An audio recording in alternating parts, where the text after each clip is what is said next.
أعوذ بالله من الشيطان الرجيم. بسم الله الرحمن الرحيم. وإذ قال ربك للملائكة إني جاعل في الأرض خليفة قالوا أتجعل فيها من يفسد فيها ويسفك الدماء ونحن نسبح بحمدك ونقدس لك قال إني أعلم ما لا تعلمون.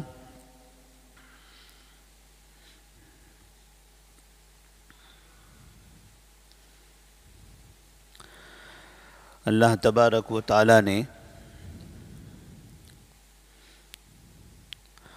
سورۃ البقرہ کی آیت نمبر 30 میں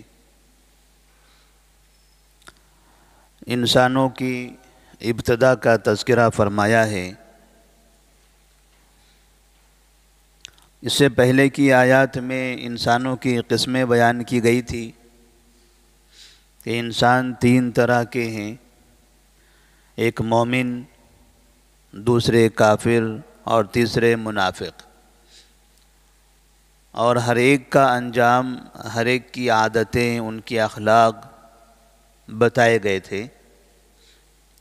پھر اللہ تبارک و تعالیٰ نے ان 3 میں سے ایک طرح کے انسان بننے کی تلقین کی تھی کہ ہر ایک کو مومن بننا ہے، اللہ تبارک و تعالیٰ پر ایمان رکھنا ہے، اور دوسرے اور تیسرے قسم کے انسان یعنی کافر اور منافق یہ انسانوں کو نہیں بننا ہے.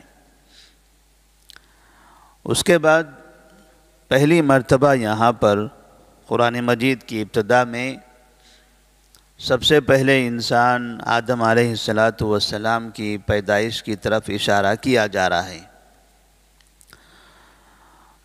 وَإِذْ قَالَ رَبُّكَ لِلْمَلَائِكَةِ إِنِّي جَاعِلٌ فِي الْأَرْضِ خَلِيفَةً، جب آپ کے رب نے کہا فرشتوں سے کہ میں زمین میں ایک خلیفہ بنانے والا ہوں. قالوا اتجعل فيها من يفسد فيها ويسفك الدماء،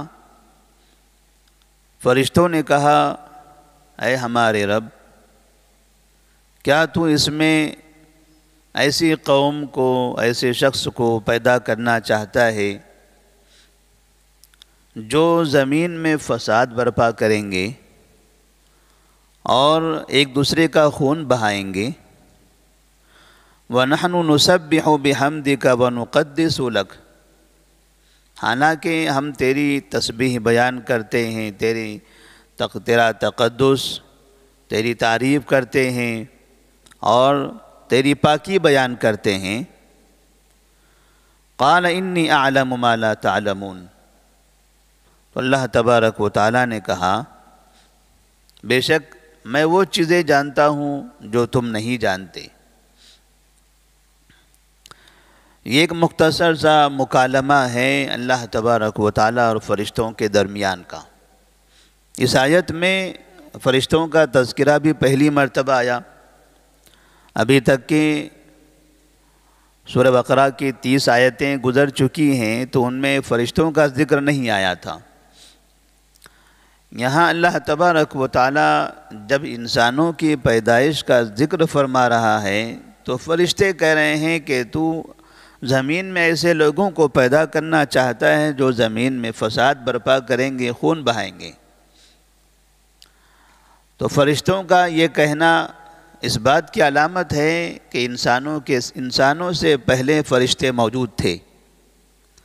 جب ابھی انسانوں کا وجود نہیں ہوا تھا، ابھی آدم علیہ السلام کو پیدا نہیں کیا گیا تھا، اس سے پہلے سے ہی فرشتے وہاں موجود تھے. فرشتے بھی اللہ تبارک و تعالیٰ کی مخلوق ہیں. انسانوں کو اللہ تبارک و تعالیٰ نے مٹی سے بنایا اور فرشتوں کو اللہ تبارک و تعالیٰ نے نور سے پیدا کیا ہے.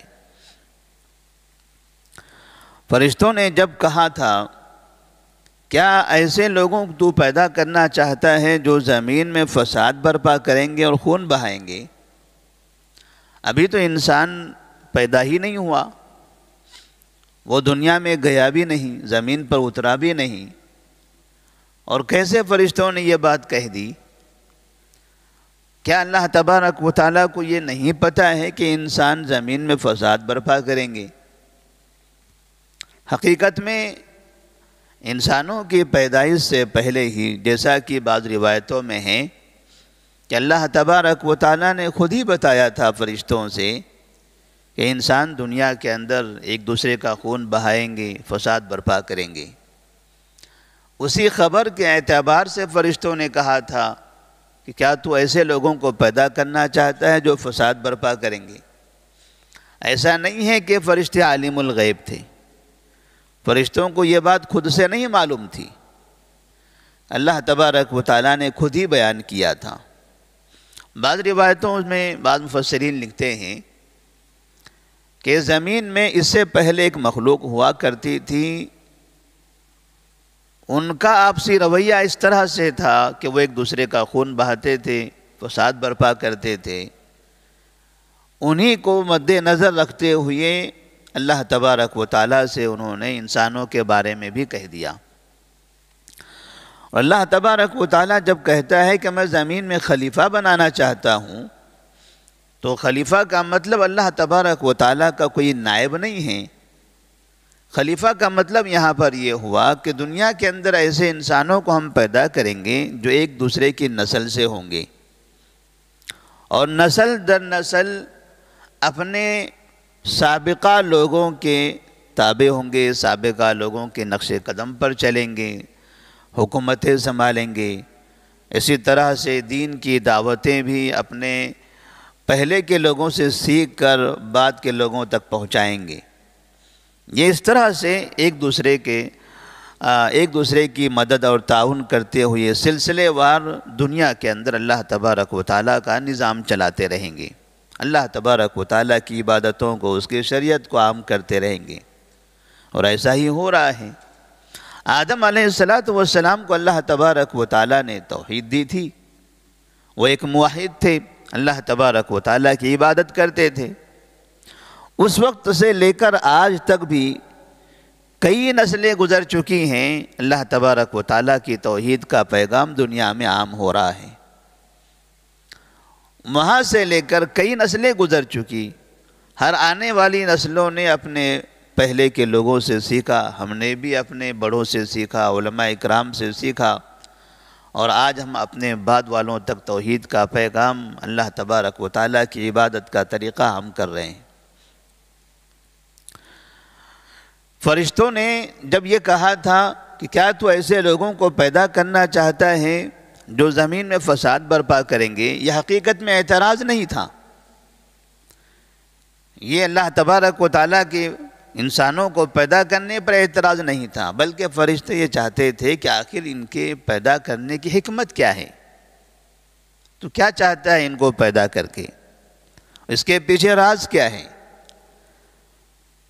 اس لیے کہ اگر اس کے پیچھے حکمت یہ ہے کہ یہ مخلوق بھی زمین میں جا کر تیری عبادت کرے، تیرا تقدس بیان کرے، تیری تسبیح بیان کرے، تو نحن نسبح بحمدک ونقدس لک، ہم تو ہیں، ہم تو تیری تعریف کرتے ہیں، تیرا تقدس بیان کرتے ہیں، تیری بزرگی بیان کرتے ہیں، تیری پاکی بیان کرتے ہیں، تیری تعریف کرتے ہیں، یہ کام کے لیے تو ہم موجود ہیں، تیری عبادت کر رہے ہیں۔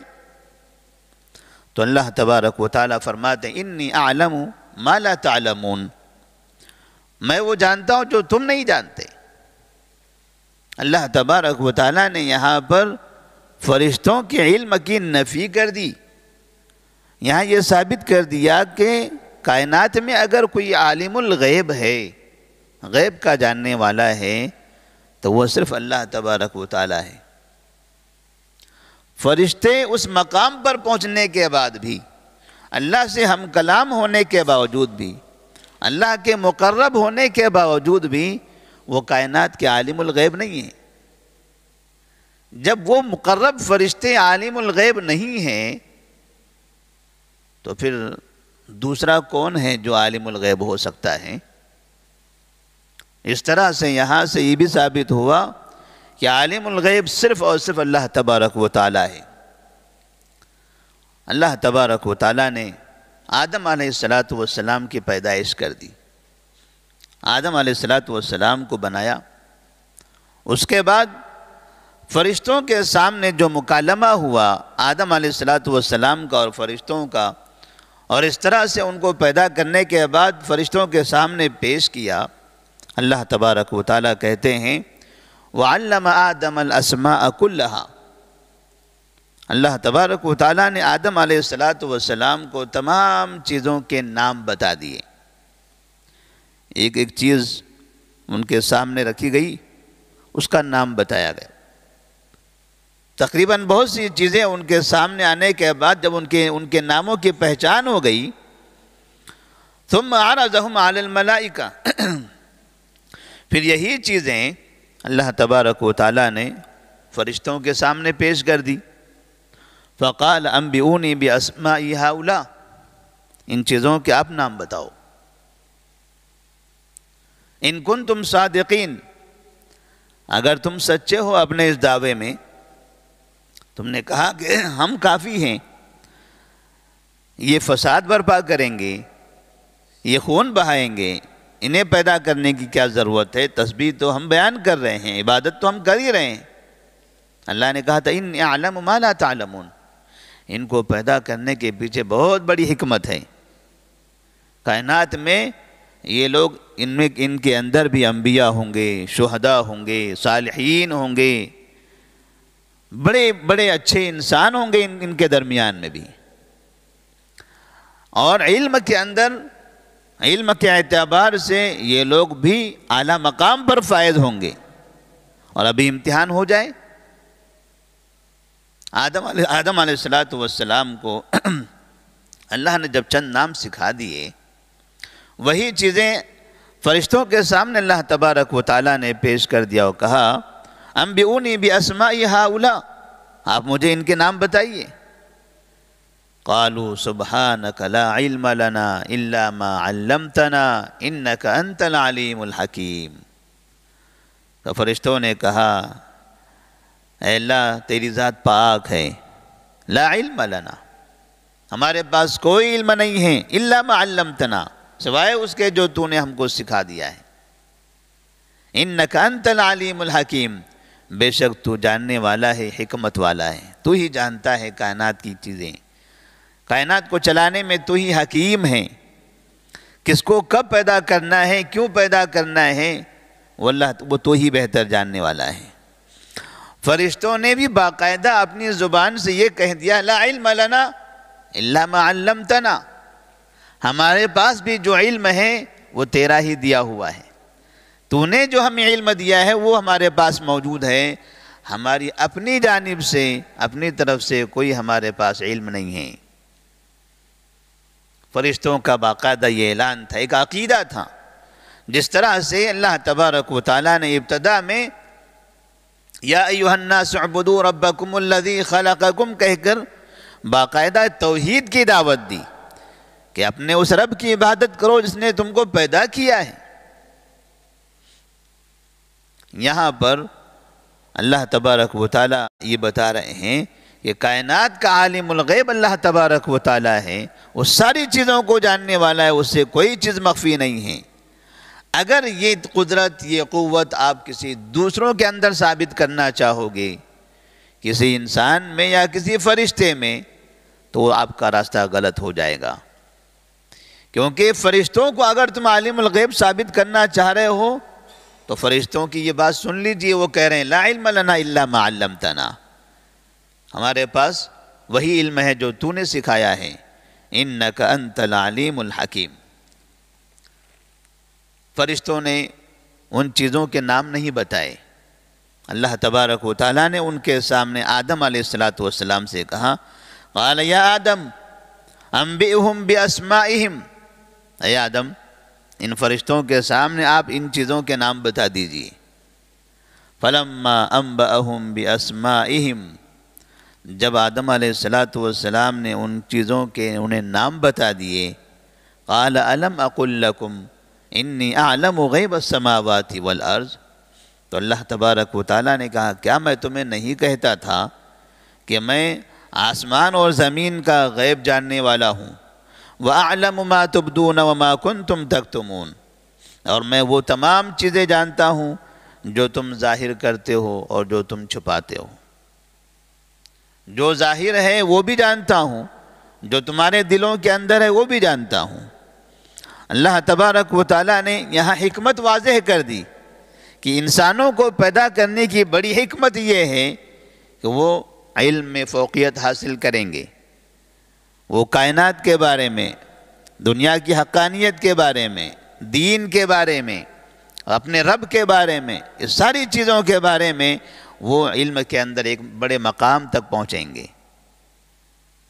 اور ان کے سامنے اس طرح سے آدم علیہ السلام نے ان چیزوں کے نام بتا دیے۔ اب یہ آدم علیہ السلام جو پہلے انسان ہیں، پہلے نبی ہیں، انہوں نے ان چیزوں کے نام کہاں سے بتائے؟ فرشتوں نے تو کہہ دیا تھا لا علم لنا الا ما علمتنا، ان چیزوں کے نام ہمیں نہیں پتہ ہے کیونکہ تو نے ہمیں بتایا ہی نہیں ہے، ہمیں تو وہی پتہ ہوتا ہے جو تو ہمیں بتاتا ہے۔ پھر آدم علیہ السلام نے کہاں سے بتایا؟ کوئی یہ نہ سمجھے کہ فرشتوں کو علم غیب نہیں ہے، نبیوں کو علم غیب ہوتا ہے۔ کوئی یہ نہ کہے کہ فرشتوں کو نہیں پتہ تھا تو کیا ہوا، آدم کو تو پتہ تھا۔ آدم جو انسان ہے، سب سے پہلے انسان، انہیں تو پتہ تھا، انہوں نے تو نام بتا دیا۔ تو اللہ تبارک و تعالیٰ نے یہاں پر ان کے بارے میں بھی کہہ دیا ہے کہ وَعَلَّمَ آدَمَ الْأَسْمَاءَ كُلَّهَا، اللہ تبارک و تعالیٰ نے آدم علیہ السلام کو ان چیزوں کے نام سکھائے تھے۔ مطلب انسانوں کے پاس بھی جو علم ہے، جیسے فرشتوں کا علم اللہ کا دیا ہوا ہے، ایسے انسانوں کا علم بھی اللہ کا دیا ہوا ہے۔ حتیٰ کہ انسانوں میں اگر کوئی نبی ہو تو نبی کا علم بھی اللہ کا دیا ہوا علم ہے، نبی بذات خود عالم الغیب نہیں ہوتا۔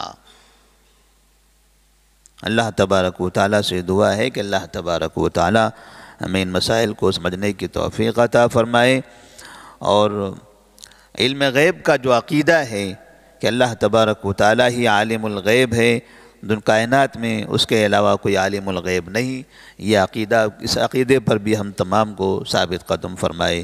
السلام علیکم ورحمۃ اللہ وبرکاتہ۔